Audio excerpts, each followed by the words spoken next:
All right, so yesterday I chose a reference for my still life. I decided to go with 2 apples that were popped with a really nice light source. They're sitting on fabric.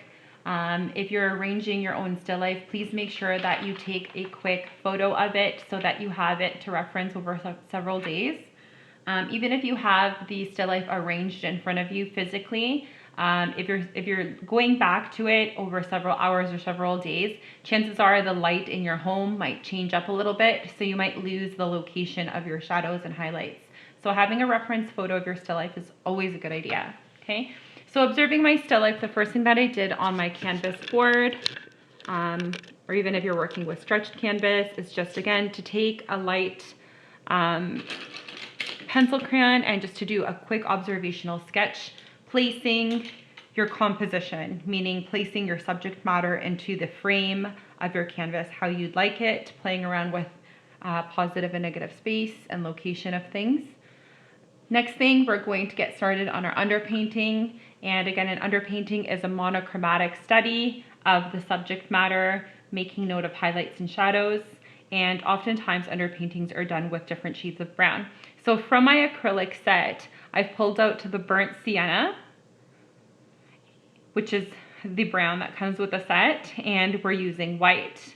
I tend to use a lot of white paint when I'm doing an underpainting, so I also picked up a larger tube of white acrylic paint from the local shop, just so that I have more white to mix into my shades. And that's basically all that we're using today. So you've got a palette, you've got your brown and white paint. Obviously you want to have some water for rinsing off your brush nearby, and some paper towel for dabbing off excess paint and water. Okay, everyone did purchase a set of brushes, and in your set of brushes you may have received some medium-sized brushes. For painting this size, you definitely want kind of a medium-small size. I'd say about 1 centimeter in width. You also might have received maybe one larger brush, which is good for just blocking in larger areas. For instance, kind of like the white background in this case. Or you may have gotten some smaller brushes, which you will eventually do when it comes to adding in small details like the stems and things like that. Or if you have any other objects in your unique still life arrangement that involve smaller accents. Okay, so I think I'm just gonna stick to my medium size, my medium small for now. And again, you don't have to use, this is actually a well that's used for watercolors. I had an extra one that's a bit older, so I'm gonna use it with my acrylics. Not recommended that you waste a well like this on acrylic, because acrylic is hard to wash off when it dries up. So if you don't have something like this, you can use a plastic plate, anything basically that's waterproof and flat. You can even wrap a plate or a piece of cardboard with a piece of wax paper to make a palette for yourself. Okay, so I'm gonna squeeze out a healthy amount of white paint.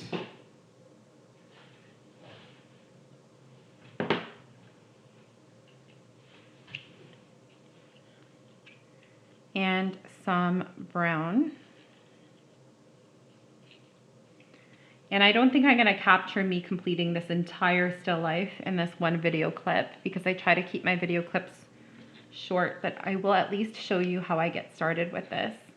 So before I do a still life underpainting, I do the same thing that I would do as if I was sketching these pencils just using a gray lead pencil. Okay, the first thing I like to do is remind myself of all of the different shades of gray that I can achieve using my pencil. I make a tiny little value scale for myself in the top corner of my sketches.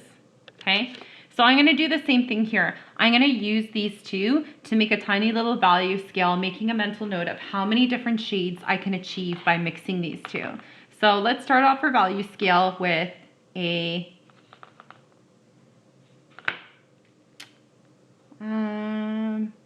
this is tricky. Should we start with white or should we start with saturated brown? Maybe we'll start with the darkest. We'll start with the brown. Okay, so Gonna take some brown, and we'll paint over this after. This is just kind of a little mental note for ourselves for now, okay? So I've got the brown kind of straight out of the tube, fully saturated, and then just gonna move a little bit to the side here. Okay, I'm gonna add a little bit of white to it.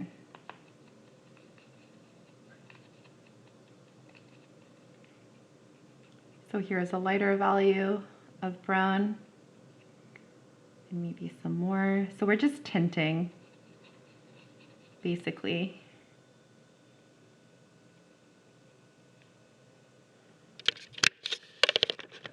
Better.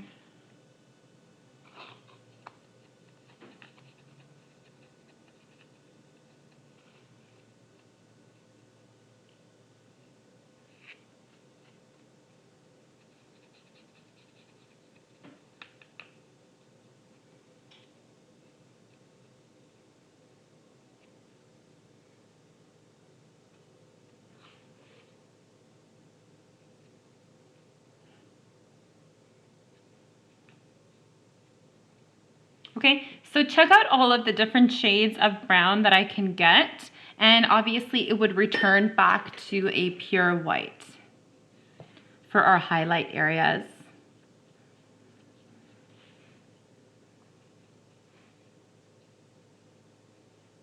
Okay, so I'm gonna shade in these apples, give them a little bit of form, and again, record where I see shadows, midtones, and highlights with this monochromatic color scheme right here.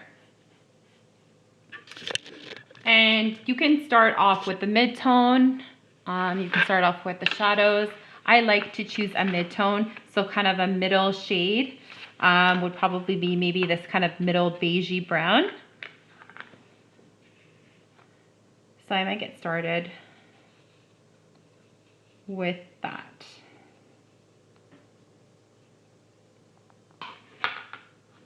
If you find that your acrylics are getting very, very dry and it's hard for them to kind of smooth out, you can add a little bit of water to your paintbrush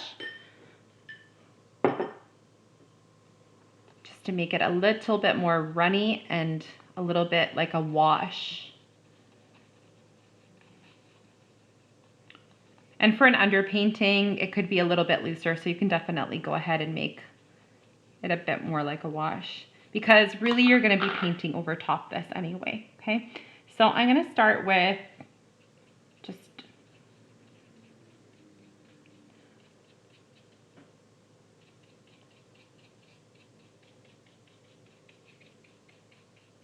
blocking my apple in with the watered down version of that medium beigey brown.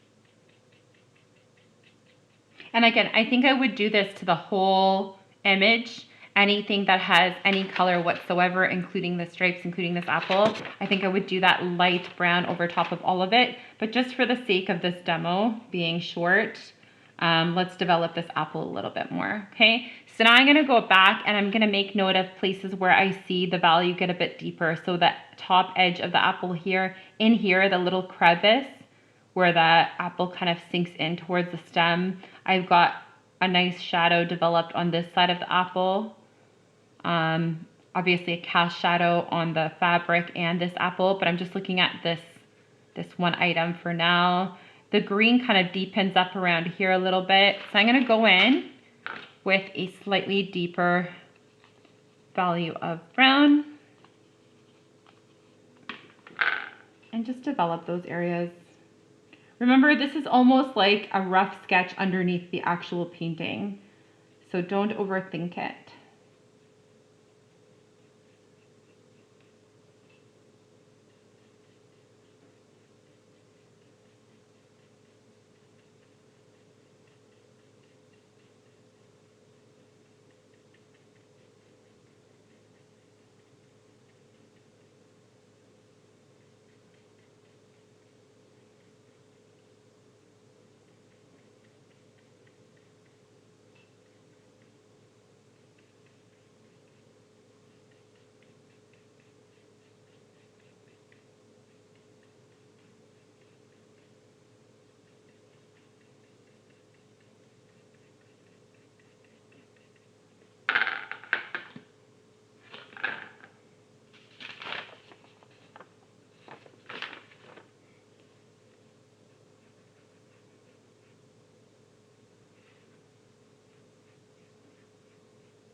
And I'm turning my brush to get a skinnier line. I turn my brush this way to get a thicker line. I turn it this way.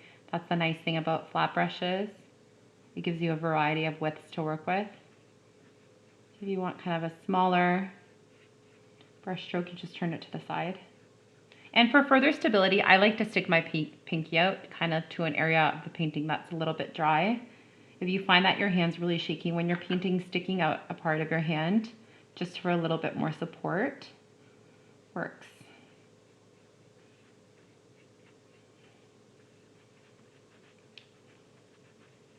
And again, I'm trying not to overthink this. I'm just like kind of pretending that I'm using a pencil and trying to sketch this apple and shade it in.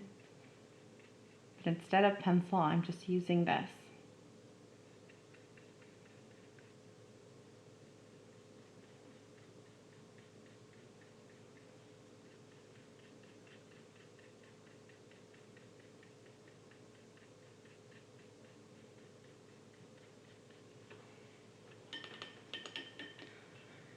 The apple here has quite a bit of highlight, and this area is lighter in general, so I think I'm gonna work that area up next.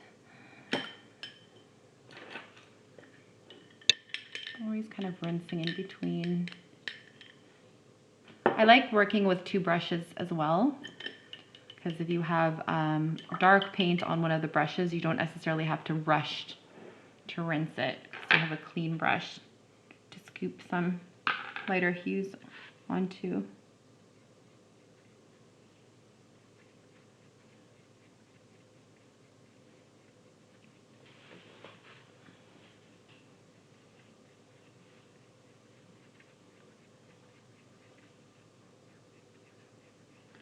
A little bit of reflected light in this area.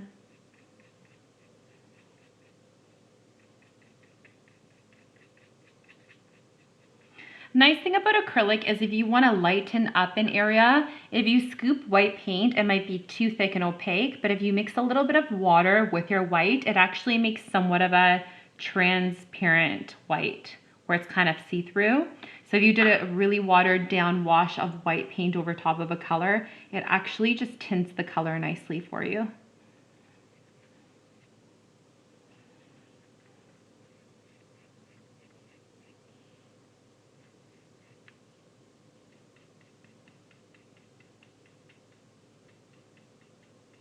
Okay, and I'm gonna keep on going. I'm just gonna end this video right now because I don't want it to run longer than 15 minutes. But again, you're just basically shading in your entire painting, playing around with a monochromatic color scheme and just blocking in the light source and the shadows so that later on you can apply the colors and not have to worry about the form of the object anymore.